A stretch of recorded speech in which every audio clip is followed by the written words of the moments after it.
بسم اللہ الرحمن الرحیم۔ حضرت عبداللہ رضی اللہ تعالیٰ عنہ عمر بن خطاب رضی اللہ تعالیٰ عنہ کے بیٹے تھے۔ ان کے بارے میں حضرت وہب بن ابان قرشی رحمۃ اللہ علیہ کہتے ہیں کہ ایک مرتبہ حضرت عمر بن خطاب رضی اللہ تعالیٰ عنہ ان کے بیٹے ابن عمر رضی اللہ تعالیٰ عنہ ایک سفر میں گئے۔ وہ چلے جا رہے تھے کہ راستہ میں ایک جگہ انہیں کچھ لوگ کھڑے ہوئے ملے۔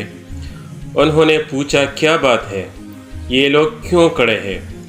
لوگوں نے بتایا آگے راستہ میں ایک شیر ہے جس سے یہ خوف زدہ ہے اور اس کی خوف کی وجہ سے یہ لوگ آگے نہیں جا سکتے۔ حضرت ابن عمر رضی اللہ تعالیٰ عنہ اپنی سواری سے نیچے اترے اور چل کر اس شیر کے پاس گئے اور اس کے کان کو پکڑ کر مروڑا اور اس کی گردن پر تپڑ مار کر اسے راستہ سے ہٹا دیا۔ پھر واپس آتے ہوئے اپنے آپ سے فرمایا کہ اللہ کے نبی صلی اللہ علیہ وسلم نے تمہیں غلط بات نہیں فرمائی، میں نے اللہ کے نبی صلی اللہ علیہ وسلم کو فرماتے ہوئے سنا، ابن آدم پر وہی چیز مسلط ہوتی ہے جس سے ابن آدم ڈرتا ہے۔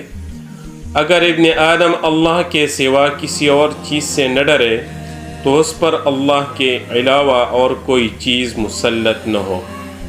ابن آدم اسی چیز کے حوالے کر دیا جاتا ہے جس چیز سے اسے نفع یا نقصان ملنے کا یقین ہوتا ہے۔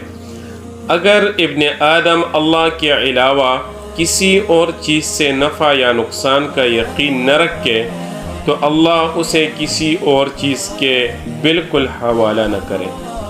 تو یہ حضرت ابن عمر رضی اللہ تعالیٰ عنہ ایک درندے کو تپڑ مار کر اور اس کو رخصت کرتا ہے جنگل کی طرف، تو اللہ تعالیٰ نے ان کے لیے دنیا میں درندوں کو بھی مسخر فرمایا تھا۔